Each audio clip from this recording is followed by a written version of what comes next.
Hello there, it's midnight and you're watching Nightline with me, Anita Wu. The headlines. All arrivals in Malaysia to pay cost of own mandatory quarantine from June 1st. And Malaysia records its biggest drop in consumer price index in 10 years.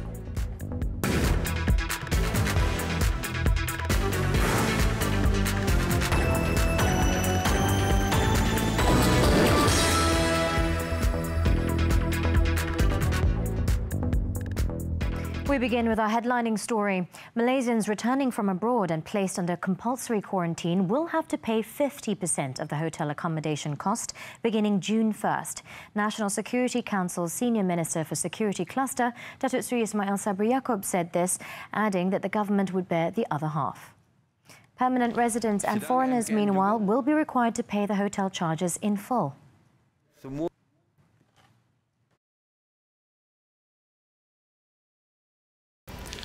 Sidang MKN juga membuat keputusan untuk mewajibkan semua yang ingin pulang ke Malaysia untuk menandatangani surat setuju pembayaran 50% bagi warga negara Malaysia dan 100% bagi bukan warga negara Malaysia melalui pejabat kedutaan Malaysia yang terdekat.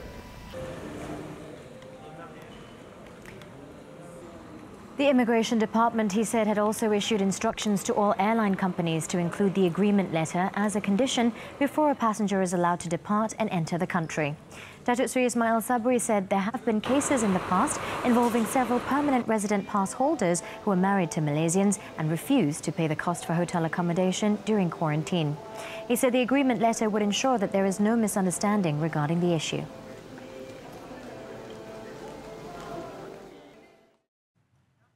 Meanwhile, Datuk Seri Ismail Sabri said the number of people attempting to return to their hometowns for Hari Raya Aidilfitri continue to rise, with more than 3,000 motorists ordered to turn back nationwide on Tuesday.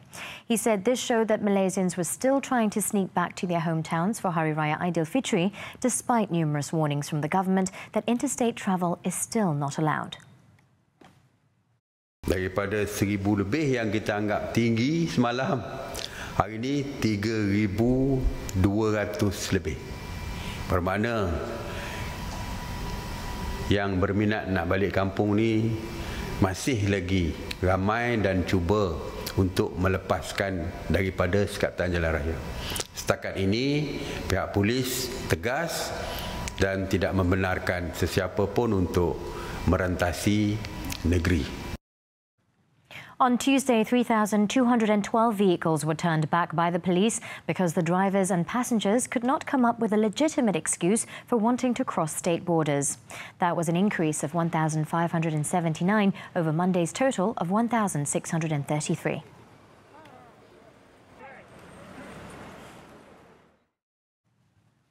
On another matter, Datuk Seri Ismail Sabri announced that filming activities during the conditional MCO will be allowed to resume after Hari Raya Aidilfitri, although the approval was subject to compliance with the National Security Council, NSC, and the Ministry of Health. Antara SOP yang perlu dipatuhi adalah melakukan mesyuarat dan uji bakat secara dalam talian.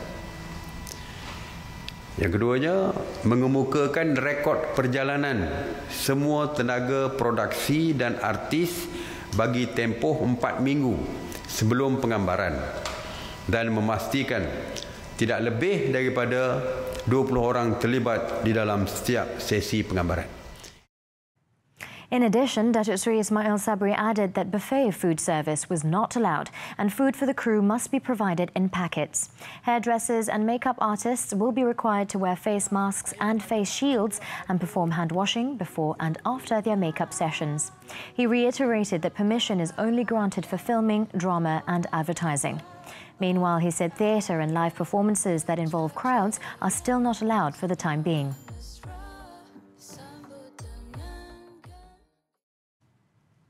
The Health Ministry registered 31 new cases of COVID-19 as of noon Wednesday, bringing the tally of infections in the country to 7,009 cases. This in contrast to 60 recoveries reported on Wednesday and no new fatalities. 31 kes baru yang dilaporkan, 10 adalah kes import yang mendapat jangkitan di luar negara.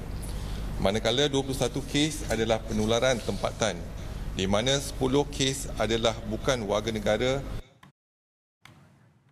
Health Director General Datuk Dr. Nur Hisham Abdullah said there are currently only 1,189 active cases being treated in the country. He added that there were 11 COVID-19 cases being treated at intensive care units, with 7 requiring breathing assistance. The current rate of recovery in Malaysia is 81.4%.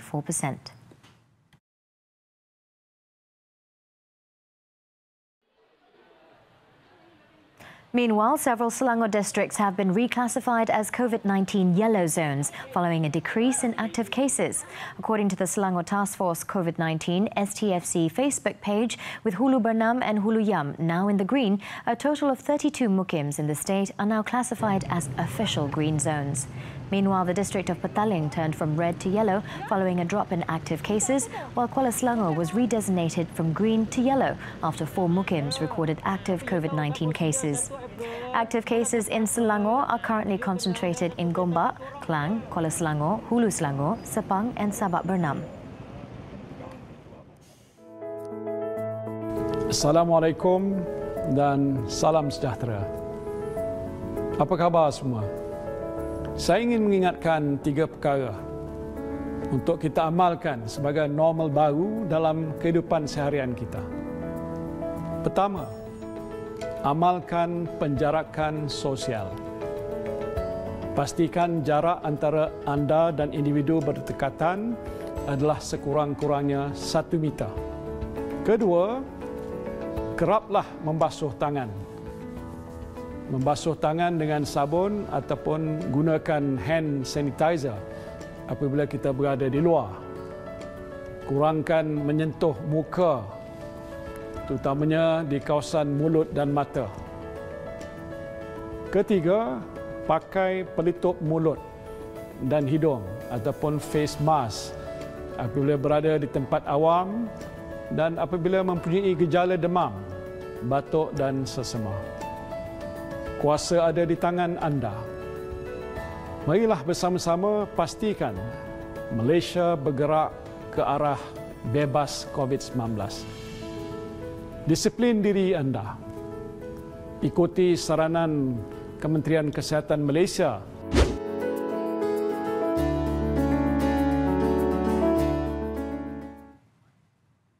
Malaysia recorded its biggest drop of consumer price index CPI last month against the same period last year.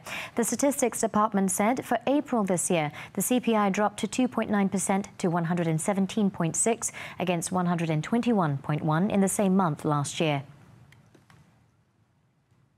Chief Statistician Datuk Seri Muhammad Uzair Mahdin said the decrease in the overall index was driven by the decline of transport and housing, water, electricity, gas and other fuel. The lower average price of RON95 fuel in April 2020 at RM1.27 per litre compared to RM2.08 in April 2019 contributed to the decrease in the transport and overall index. On a monthly basis, the April 2020 CPI also decreased by 2.7%. Year-to-date, the CPI decreased 0.1% between January and April 2020 from a year earlier. The CPI dropped on year for the second consecutive month in April 2020 after recording 0.2% decline in March this year. Economists, meanwhile, said that the data released by the Statistics Department augurs well for consumer spending growth and can help in savings. Here's what they had to say. The main factor that contributed to such decline was due to the decline in the fuel price related item, which fell by about 38.2% year on year in April, primarily because of the decline in the retail prices for fuel, whereby the average prices for RON95 stood at about RM1.27 as opposed to RM2.08 in the same period last year. And then it also been contributed by the decline in the electricity sub-index, which fell by about 33.3% due to the discount given by the government following the announcement of the economic stimulus package in since March. Generally, deflation affects consumers positively because it increases their purchasing power, allowing them to save more money as their income increases relatively to their expenses. However, at current situation in which some employees are getting pay cuts or even thrown out of the labour market, this might not be an enough boost for higher consumption. Coming up after this break, Anwar criticises government's deal to grant a discharge for Riza. Stay tuned.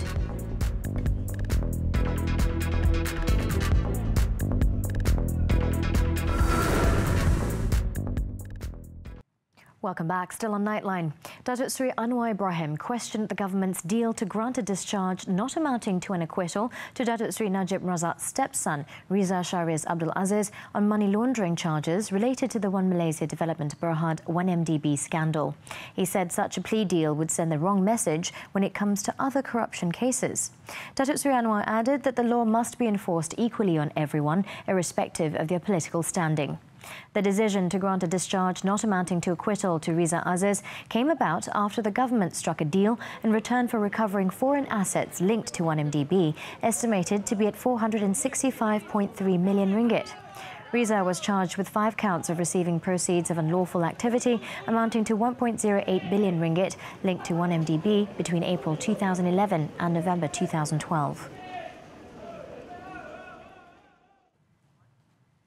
Former One Malaysia Development Berhad 1MDB Chief Executive Director Datuk Syahrul Azrul Ibrahim Halmi told the Kuala Lumpur High Court on Wednesday that he was being turned into a scapegoat with regards to the multi-billion ringgit scandal involving the state fund.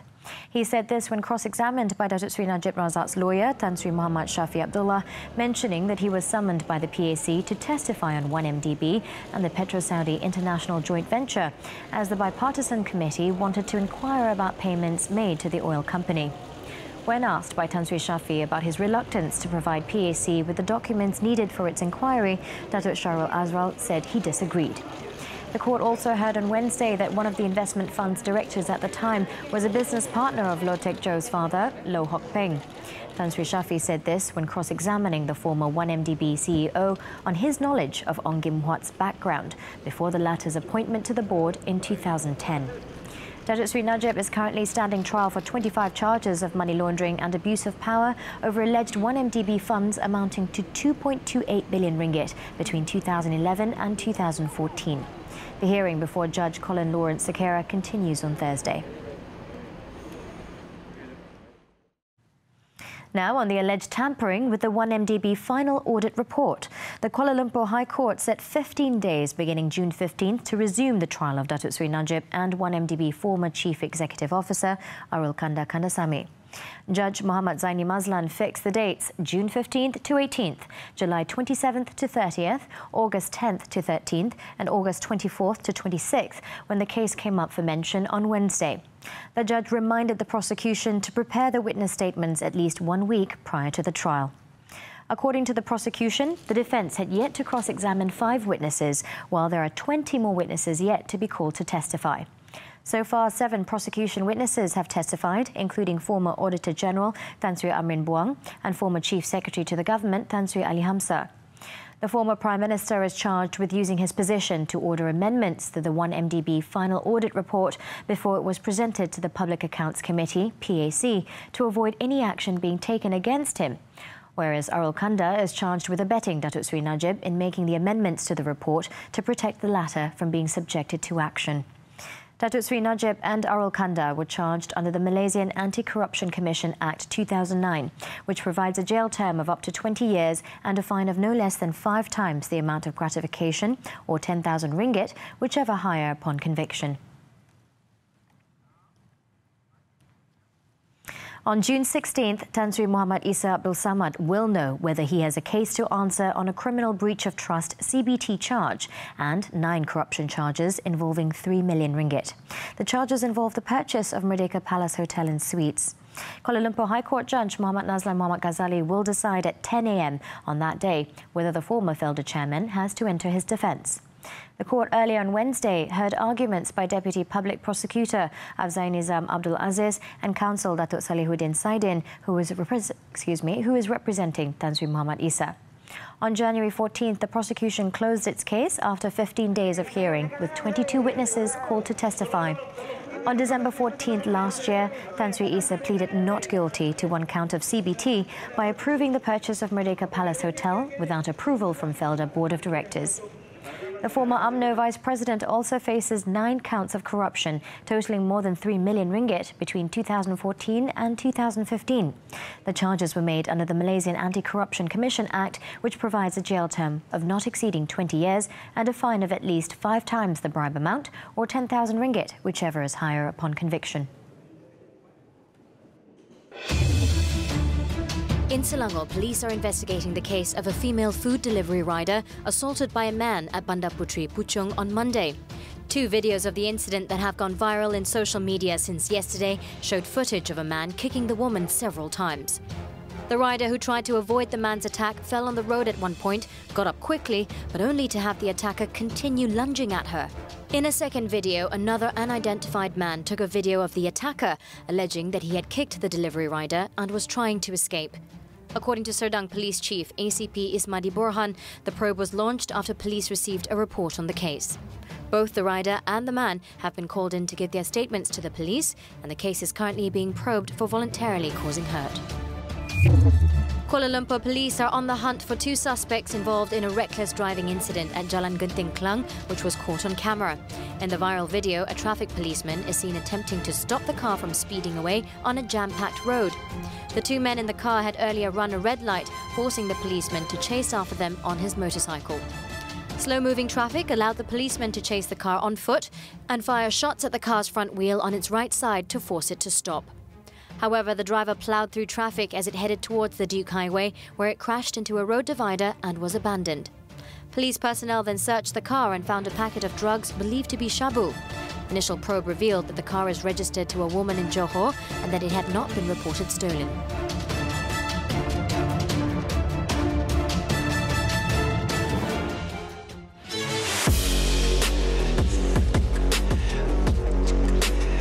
Keluh kesah rakyat berhubung isu elektrik ketika negara berdepan COVID-19.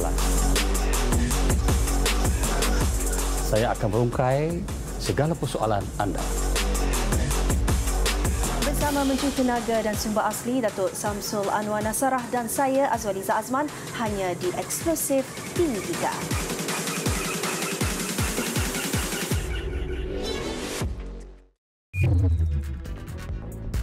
Coming up on Nightline, Palestine withdraws from all agreements with Israel and the US. Don't go anywhere.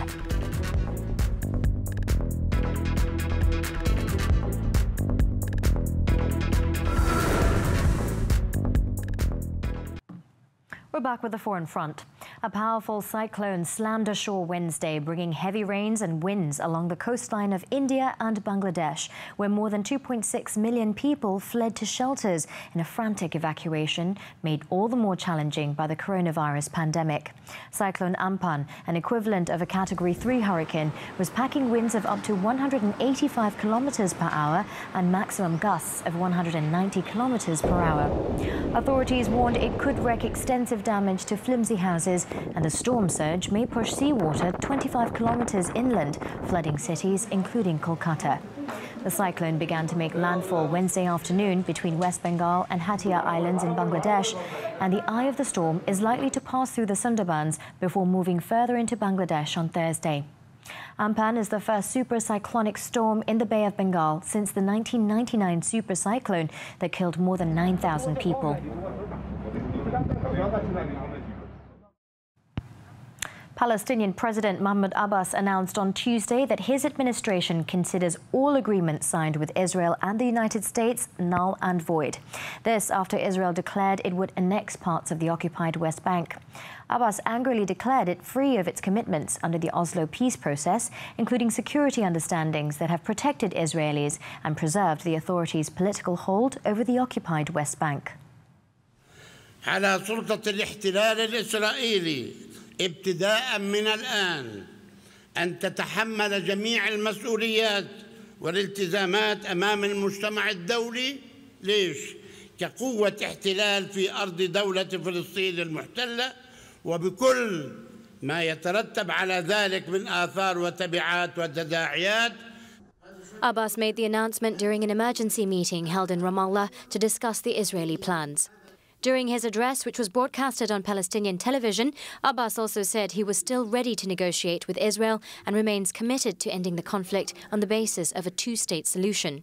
The implications of the move, however, remained unclear. The announcement comes in response to plans by Israeli Prime Minister Benjamin Netanyahu to annex Jewish settlements in the West Bank that were outlined in the Deal of the Century proposed by US President Donald Trump and announced in January. Aircraft engine maker Rolls-Royce is cutting at least 9,000 jobs, almost a fifth of its workforce, as the coronavirus crisis takes its toll on the aviation industry. The jet engine manufacturer said it was targeting almost $1.6 billion in annual cost savings to weather the protracted downturn caused by the COVID-19 pandemic that has grounded much of the world's airlines. Headcount cuts will account for about half the savings target. Derby-based Rolls-Royce, which employs 52,000 staff globally, said the job losses would be felt worst in its civil aerospace business, with about 8,000 of the 9,000 roles being made redundant coming from that division. The company also makes fighter jets, ships and submarine engines, but it said there would be no job losses at its defence businesses. The bulk of the job cuts are expected to be in the UK at its site in Derby. Thailand expects to have a vaccine for COVID-19 ready next year after finding positive trial results in mice. Spokesman for the Government Centre for COVID-19 Situation Administration said Thailand will begin testing the messenger RNA vaccine in monkeys next week. More than 100 potential vaccines for COVID-19 are being developed, including several in clinical trials, but the World Health Organization in April had warned that a vaccine would at least take 12 months. The country reported a total of 3,034 cases of COVID-19 and 56 deaths. China may struggle to meet its climate pledges this year as it turns to heavy industry and carbon-intensive projects to shore up its COVID-19-stricken economy. China pledged to cut carbon intensity, the amount of CO2 emissions it produces per unit of GDP, by 40 to 45% from 2005 to 2020 as part of the Global Climate Change Pact it signed in Paris in 2015. The world's biggest greenhouse gas-producing country had been on course to reach its target at the end of last year, prompting calls for Beijing to set more ambitious goals. However, experts say the economic damage done by the pandemic, especially to the less carbon-intensive service sector, has made the target far harder to meet. Spain has made it compulsory for all citizens, including children over 6, to wear masks in public spaces as one of Europe's strictest lockdowns gradually unwinds. The Health Ministry order said the masks, of which the efficacy in curbing the spread of COVID-19 is hotly debated globally, would be needed from Thursday for indoor public spaces and outdoors when impossible to keep a 2-metre distance.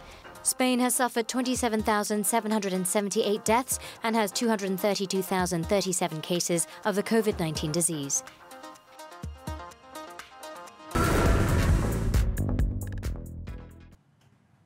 It's time to take a look at the highlights in Malaysia's main newspapers for Thursday, May 21st.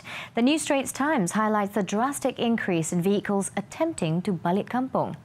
Best-selling Malay newspaper Harian Metro focuses on hike of prices of delivery services. Meanwhile, an article on returning Malaysians to pay 50% of hotel fees for quarantine beginning June 1st takes the front page of Berita Harian. Whereas the Malaysian Reserve features the 14,000 call logs daily by the Counselling and Debt Management Agency, AKPK, during the early phases of MCO. Do get your copies today or subscribe to the e-paper.